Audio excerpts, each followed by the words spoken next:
All right. Candice is going to say a few words here. And I think that she's going to announce the next leader. Thank you. Wow. Thank you very much. So nice. Wow.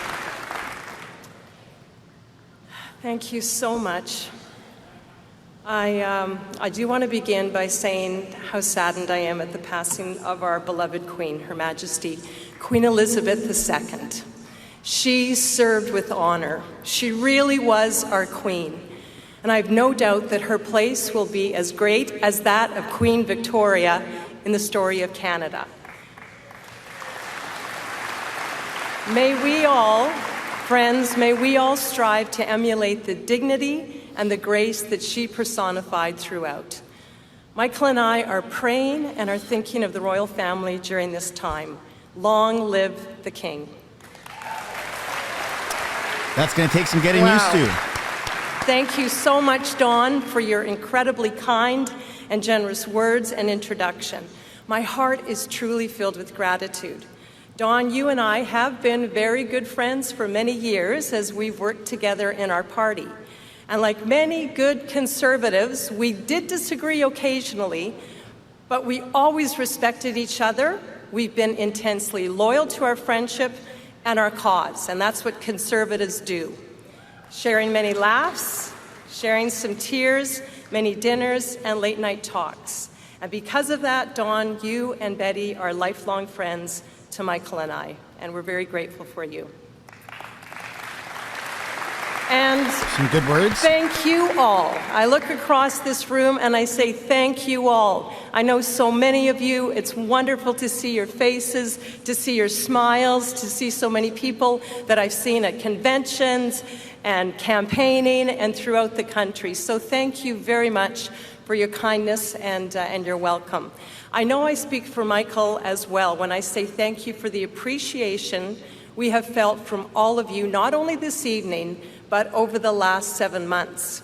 Whether in airports or restaurants, out at the mall, or at EDA events, through phone calls and emails, and even some social media posts, I'm hearing a strong message that our grassroots conservative memberships, the foundation of our party, you are hopeful, and you are excited about the future, and you are proud to be conservative. She was awesome as interim leader. There's Pee-Pee. You are proud that we stand for fiscal responsibility, national unity, law and order, and freedom of expression and belief. Freedom. Not liberal light, but conservative. And in addition to that, literally hundreds of thousands of more Canadians have joined our party and are feeling that same optimism and excitement. So, thank you for helping confirm to me and our entire Conservative caucus that we were on the right track by being a strong, consistent Conservative voice in all that we have said and all that we have done. Wow. This is a really good speech. My heart is filled with gratitude as well to my incredible caucus. First of all, my leadership team made up of Luc Berthold, my deputy leader. Merci beaucoup, Luc, pour le bon travail que vous avez fait. Thank you to Blaine Calkins, our whip, John Brassard, our House Leader, as well as MPs Tom Kimmich, Melissa Lantzman, Leanne Rood, and Warren Steinley. You are all extraordinary leaders, and I thank you. And to the rest of our caucus, including senators who work day in and day out in Ottawa and their ridings, and would come to Ottawa every week and bring advice and strategy and passion on how to deal with issues of the day. Thank you to my caucus. Thank you to our caucus chair, Scott Reed, who has done a fantastic job over the last several months. Ladies and gentlemen, our caucus is made up of so many smart, experienced, wise, and compassionate individuals.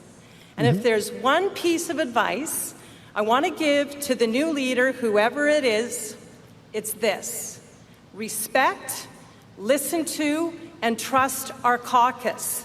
They will not let you down. Also, listen to the people. Listen to the people. Now, you know, every leader leaves a mark, and that pertains also to those who serve as in the interim capacity, leaders Yes, in the interim. And I'm thinking of people like Deb Gray. Give Deb a hand. She's doing a great job emceeing tonight.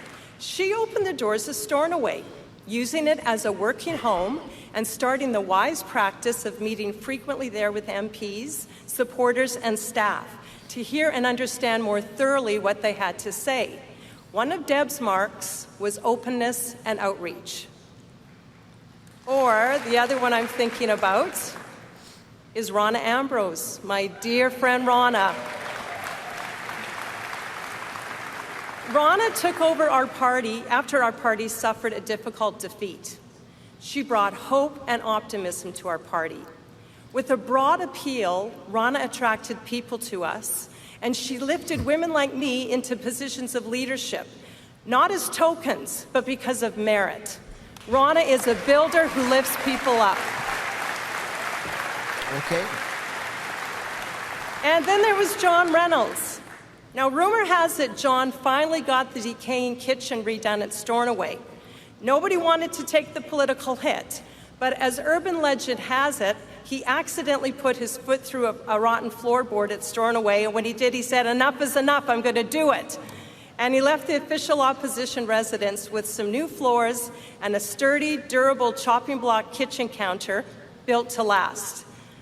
John Reynolds left his mark as a steady and experienced leader. And then there was Dr. Grant Hill. Grant was our first interim leader after Stephen Harper and Peter MacKay led us to unification. Grant's mark was a solid, sober professionalism that was so critically required in the early days of a new party. And so to all of my predecessors, all of the leaders of our party, all who have left their mark, both permanent and leaders in the interim, you have our deep and respectful appreciation for the strength and the success of the party that you helped build. So, yes, go ahead, give them all a hand. We all leave a mark, and we want it to be lasting, and we want it to be a good mark. And I hope I've been able to leave my mark as well. Yes, ma'am. She did an amazing job. I want to be remembered as a leader who helped bring unity and pride to our Conservative Party.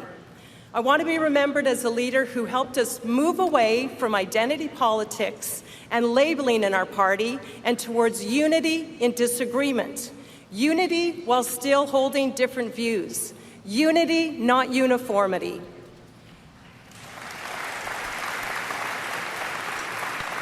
So, my friends, my fellow Conservatives, as I leave, I want to once again ask you, please don't allow yourself, whatever kind of Conservative you are, to be broken into groups and labeled.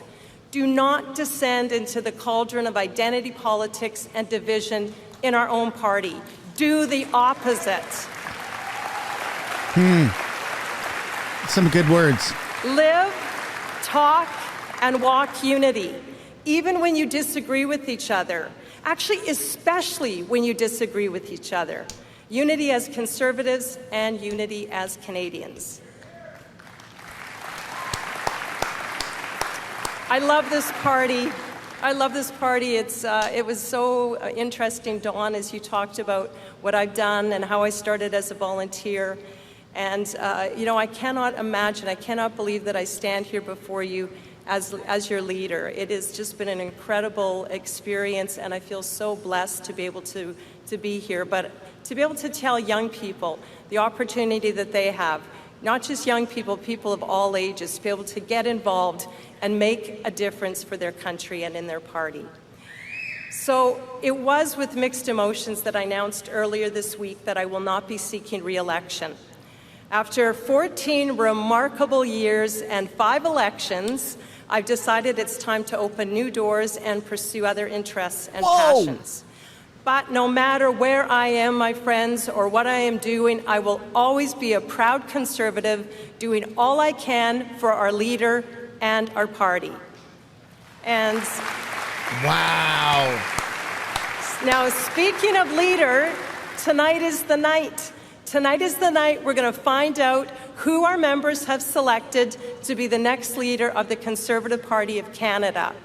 I want to thank each one of the candidates, Jean, Leslyn, Pierre, Roman, and Scott, for putting your names forward and the great work that you and your teams have done. Thank you so much.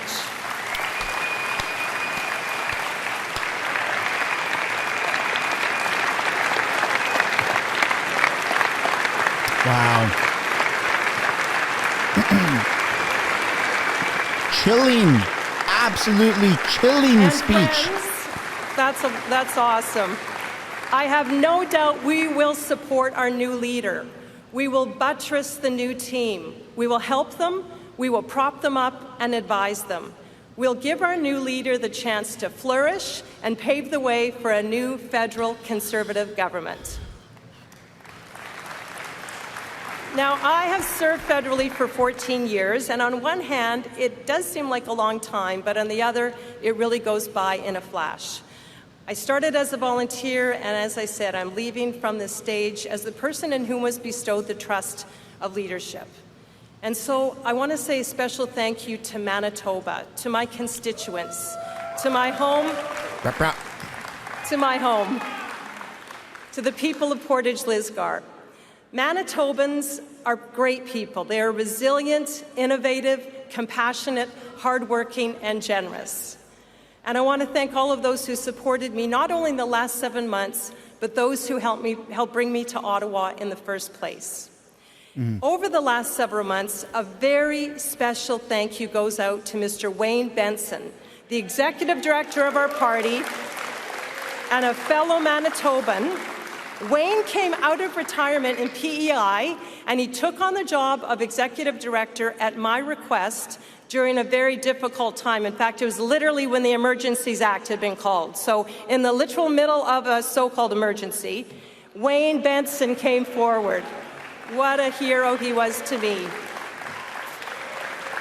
And with the help of Rob Batherson, Ian Brody, James Dodds, and a host of staff and volunteers, they guided us through this leadership race, and I want to say thank you to each one of you.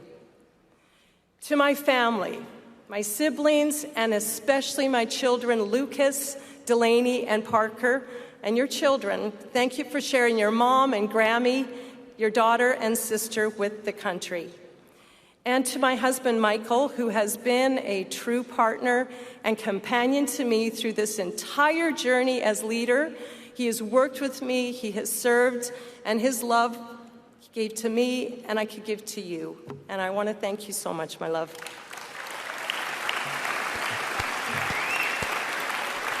And finally, again, thank you to my wonderful caucus, the members of Parliament that are elected across this country to represent as Conservative members of Parliament. It has been the honor of my political life to have been your leader. From the bottom of my heart, thank you to all of you. What a privilege to serve you. I am grateful. I am blessed. God bless all of you.